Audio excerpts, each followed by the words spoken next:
Great Friday, great Friday. It's Friday night.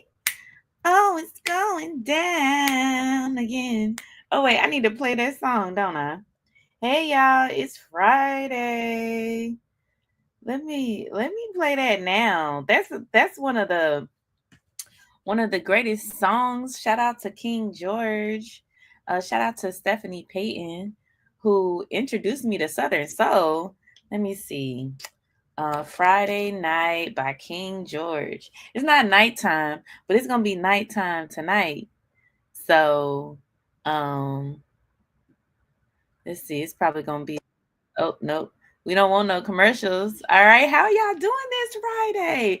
We made it. Listen, we have been together um almost every day this week. Oh, y'all hear the theme song? Let's go. Hey,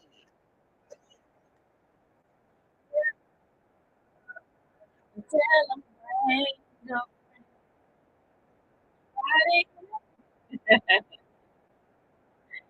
Yes. It's Friday, y'all. It's Friday, okay? Thank you all that have been like hanging out with me the whole entire week. Y'all have been hanging out with me the whole entire week. We've covered a lot.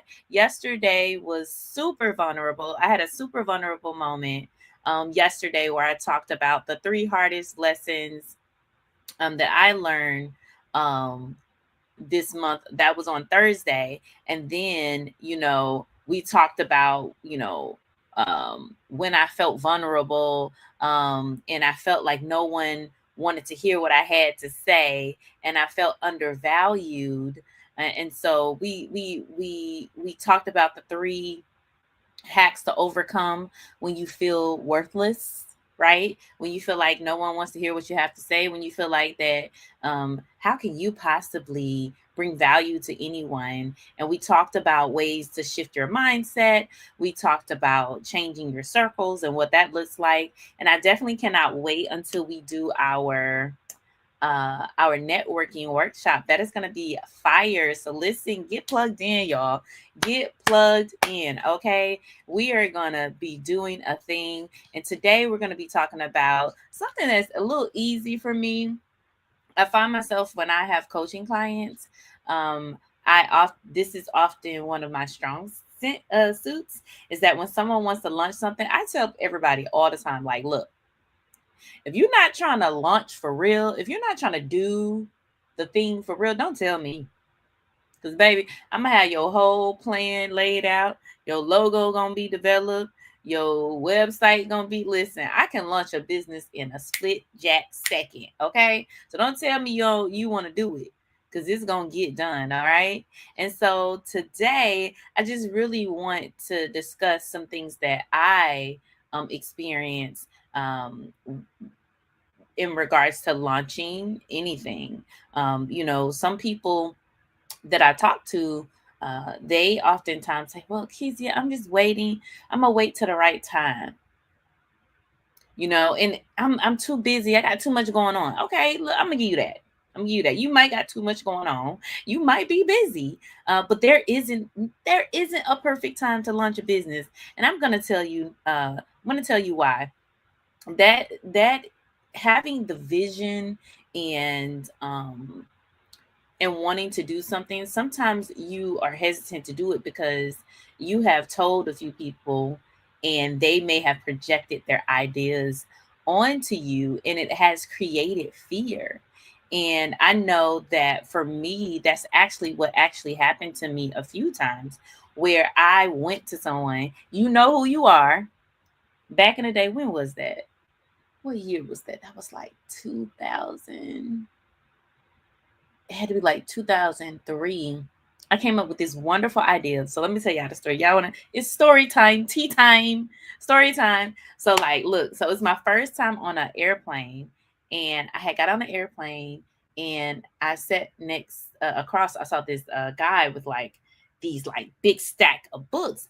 And so for me, anytime I see a problem, I always come with a solution. Like I used to see people stand at a bus stop for a real long time. Like they would have nowhere to sit. So my brain literally just created ooh, what if we could have like a pull-out chair where you could just like take it out of your purse and unfold it and sit at the bus stop until the bus stop comes. Or like when I worked at a child care facility in Dallas, Texas, shout out to Braswell Child Development Center. Um, Around the city, kids were dying from being left on the bus. And so like I came up with this idea of like when the ignition is turned off and there's weight on the seat, that an alarm go off. I might still be able to come up with that, to produce that product, that get a patent. If somebody don't see this live, see this video and make it before I do. But I was like, okay, if you turn off the ignition, then like, and there's weight on the seat, there's like a sensor where there's weight on the seat, then that means there's a child that still could be living there. It's like this alarm that goes off. And so like every time I would see a problem, my brain would automatically like come up with a solution and like build it out and everything. So like first time on a plane, right? First time on a plane, and I saw this person with all these books, and I was like, man, I wish I had something. Like all I had was my laptop with me. So I called a friend that worked for a computer company. Not gonna say what computer company, but you know who you are, okay? And I was like, hey, like you're in computers. Like I had this idea that like, what if someone could upload like PDFs? Or but see, I didn't even know what PDFs were then. Was it 2002? 2002, 2003. Anyway, whenever it was, a friend of mine, actually before I had said anything to the person that worked for the computer company, I had told my friend, she was like, yeah, Kizzy, that's a great idea. Have you ever heard of a PDF? I was like, no. I was young, right? So, have you ever heard of a PDF? It's like, no. She was like, well, like you can change like documents into PDFs or whatever. So that's a great idea, Kizia. Like you should move forward with it. So I was like, cool. I'm gonna call my friend that work at the computer company. I ain't know nobody else that work at a computer company. Call my friend and like I talk to them about it. So I talked to them about it and they were like, Kezia, why would people buy a totally different device when they have their phones and they have their computers? That doesn't make sense. And then the tablet came out. And I think like 4 years ago, I DM'd that friend and sent them the picture of tablets and all the other things that we know now as additional devices. And that person just laughed and was like, you're right. Yeah, I am right. Because you killed my dream, right? Put like that fear that no one would use that. Why would someone want to do that? And so it scarred me a little bit. I ain't gonna lie, because it's just like, well, maybe my ideas aren't that great. Maybe I'm not, you know what I mean? And every time I would do something, I would like, oh, it's not the right time. And I overanalyzed it. And honestly, over the years, I had to learn there's never a right time. And you sometimes we overthink things and it kills the business. What is it? What is the term? You can't get stuck on the minutia, right? You can't get stuck on the small things. Like you are waiting until it's so perfect that it just never comes out. You just never do it. And then life starts to life and then you say, I can't deal with that right now. I'm gonna put it off to the side. Now for me, it backfired later on the years when I got over the idea of, being afraid or waiting to the right time. Because again, like I said in my live, what was it, on Tuesday or Wednesday? Like I literally was launching whole businesses as a form of therapy to cope with failure. So, by the time I was, by the time like what 2000 and by the time 2018, 19 came, maybe even 2020.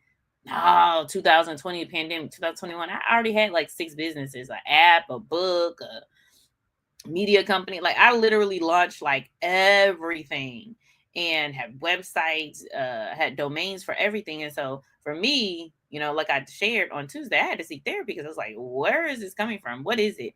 And I learned that the failure that I experienced with the first business or the first two or three businesses that I was trying to wait for the perfect time, or that I shared with someone and they killed my dream.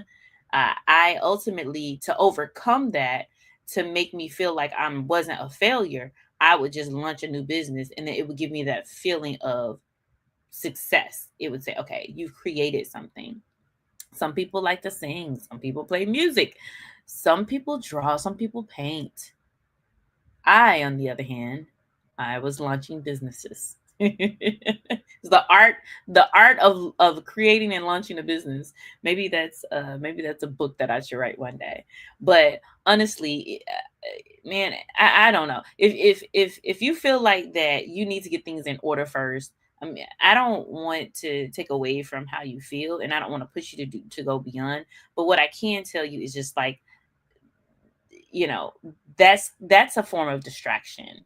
That is a form of like not really kind of waiting and not really pushing yourself forward.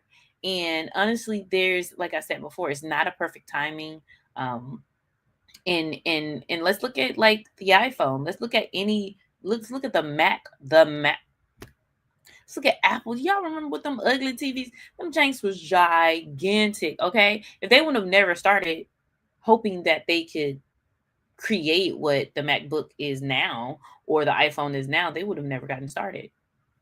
So, some things that I want to share with you today is, you cannot wait until everything is perfect. You have to start at least something, um, and you don't have to wait until the branding is perfect. You don't have to wait until the website is perfect. You don't have to wait until the right moment, because every day that I waited, I was losing time, I was losing confidence, and I was losing energy because, as a mother of six, it's just so many things going on. And so some of the solutions, I would say, is, you always want to be ready before you have to get ready.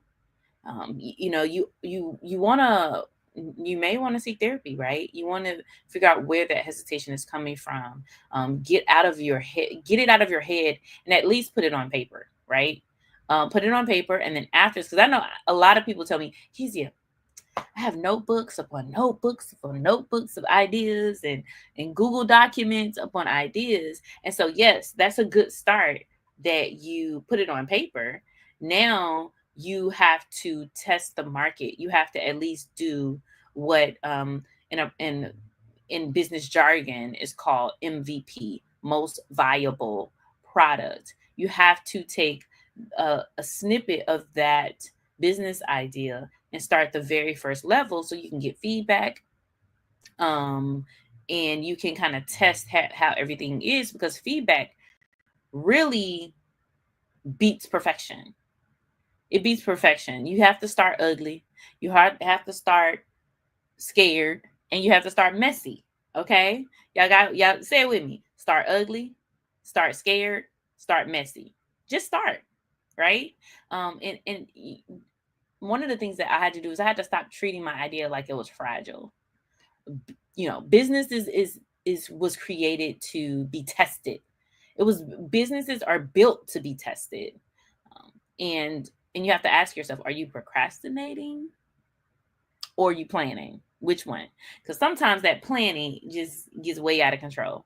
All right, so let's talk about number two. Number two, I would say, stop getting advice from people who haven't built what you want. And that was one of my mistakes, as I mentioned earlier, talking to the wrong people. But sometimes you don't know who the wrong people are, right? So that's where the spirit of discernment comes in, right? If you have a relationship with God, I have a relationship with God. Some people have relationships with other people, with other things, with other entities. I have a relationship with God in heaven, the Father of Jesus Christ. And I had to learn how to develop a sense of discernment, because I'd share my ideas and people would be like, oh, that's too risky, especially, oh, I know somebody that tried that or it didn't work. Oh, maybe you should be focused on something else. Especially when I started Young Investors Group, I didn't tell nobody. You want to know why I didn't tell nobody? Because if I would have told someone what God gave me in regards to Young Investors Group, do you know what would have happened? Young Investors Group would have never launched, because I would have gotten so many opinions. I would have gotten so many people to say, well, Kizzy, you shouldn't be doing that because you aren't this and you aren't that, and you got this and you got that. And I would have never been a blessing. And so I would say, whereas if there are a lot of things, because I talked about that, things that I wish I would have known. What was the name of that live that I did the other day? Lord Jesus. I should I should know this. If I had to start over, what I would have done first. There are a lot of things I would have done first. But one thing that if I wouldn't do all over again is keep my mouth closed about it. I would I would have done exactly what I did then and not tell anybody and wait until I would have tested everything out, kind of like I did. And so there are people out there that would tell you, "Oh, I know somebody that tried that didn't work, or that's too risky, or you're not in a position to do that." Um, and so sometimes you just have to go out on a limb. And I actually have to watch when I'm giving advice or when I'm doing coaching. I have to watch myself too, because sometimes in the past I have done that, told people kind of turn them down. And so not turn them down, but like I'm not gonna lie, in the past I have discouraged other people the way that I've been discouraged. But over the years, I learned not to do that. I allowed them to put the pieces together and identify what they can and can't do based on themselves, not based off of what I tell them or my advice. And honestly, back then I really let other people's fears stop me. So a solution to do that is when you're dealing with that is only take advice from people who are where you want to be, meaning that they full circle. And also, even though they are where you want to be, just also like do some research. Identify how they got there, because not everybody's situation is the same. Some people have family support, some people have spouses, some people have family members or friends that are helping them. So, even when you are taking advice from people who are where you want to be, you also have to take into account. Oh, I need to slow down. Somebody said when I talk too fast. You also have to take into account that they may come from a different background. They may have a different support system that you have. And so that is really, really important. The second thing is family and friends aren't always the right people to ask. I know for me, like I am who I am. I am who I am. But there are people that don't know the Kezia that I am now.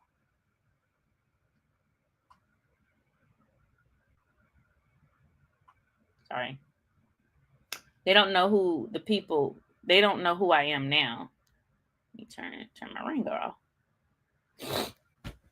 And they sometimes will think of you who you are or who you were and not who you have evolved to be. So sometimes family and friends aren't always the right people to ask. Now, not to say don't go to family and friends, because sometimes they your peeps, they got your back. You can have people in your family that are very encouraging, but I at one point did not. And the last but not least is listen to data, not doubters. Say that again. Listen to data, not doubters. But you got to first get the data, which is why you have to do research. You got to do your research. And you gotta do your research. And sometimes you need somebody like me. You need a business coach, right, to help you gather the information that you need, do the customer assessments, find out what the value is to the idea that you have, and have real data, have real feedback from multiple. I would say at least 20 people. I always some with when I coach my clients, I always do this thing where I have them do like a customer assessment questions where they do like 20 interviews and they interview 20 people of who they think their customer is. And then they get the feedback through interview style. And it's not anything long. It's like 10, 15 minutes per person. It could take some time, but it's worth it when you're doing your business.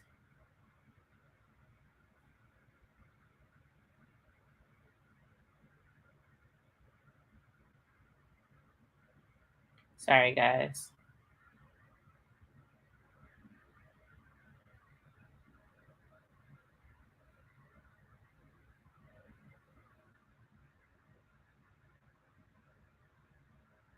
All right. All right. Number 3. Last and final, start with a business that you're not passionate about at first, right? Yeah, I know. I ain't telling you to waste your time, but I say either a business or a project. Do something around what you're trying to do, even if you don't want to go full gusto and launch everything before you launch that business. And you want to get a feel, a safe way to do things is like do something. So host an event, go to an event, volunteer. If you want to start a nonprofit before you start, listen, I'm gonna give y'all some tea. All right, y'all gotta send my check in the mail before you start a nonprofit. This is two things that I suggest that you do. Number one, volunteer for an organization that serves the same population. Number two, see what it takes to join their board or join a board. That's my two advice. Anything else, y'all gotta pay me. Okay. Y'all gotta book a consultation. Okay. You want to start a nonprofit, book a consultation. I'll walk you through the steps. It's very important. There's some great things that if I could do it all over again, I would do differently. As I stated, the one thing I would not do is keep my mouth shut about the solution that I have for a problem that the community had, which ultimately started Young Investors Group. But needless to say, absolutely volunteer, do an event, do some type of activity, something soft, nothing too strenuous, nothing too harsh, to just really test out what you are thinking of doing. There's too many people that get emotionally attached to an idea and they can't handle the ups and downs of it. And it ends up being like hard for them. And so, yeah, definitely you want to try to test out your business idea in some capacity, even if it's not the full capacity. Run a test business.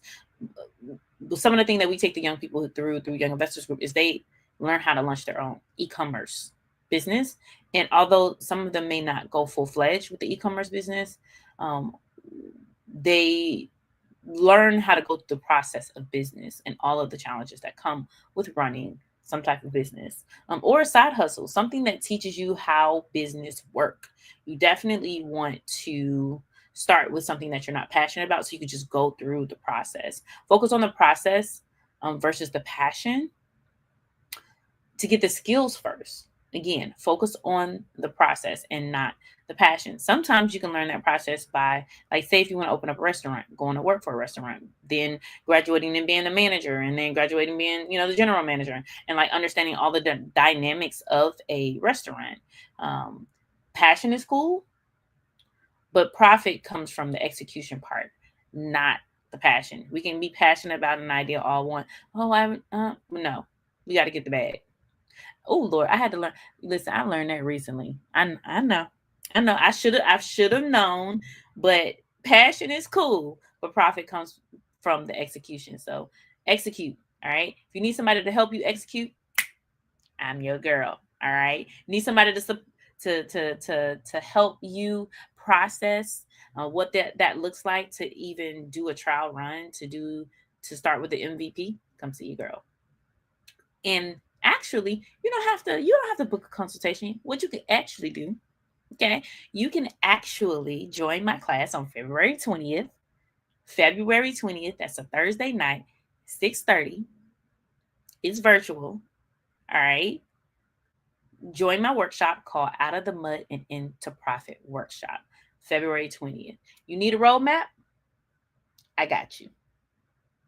In this workshop, I'll walk you through the exact steps to launch and test and grow your business. If you already have a business and you need tools on how to manage it, I will help you go through that process and identifying what the steps are to do that. We will go over some mindset things. Now, spots are limited, so secure yours now. It's only a few spots available. We are super excited about February 20th, Out of the Mud and Into Profit Workshop. And I cannot wait to see y'all. So go to parentsoutthemud.com, go to services. It should be right underneath that tab. And if you are ready to go ahead and launch your business, I want you to drop "I'm ready" in the comments. Especially if you watch this on replay and you like, man, something that she said really stuck out to me. I want you to drop "I'm ready" in the comment. Listen, y'all, let's stay out of the mud. Let's Let's go into legacy. Let's go into profit. And I will see y'all next time. All right. Peace.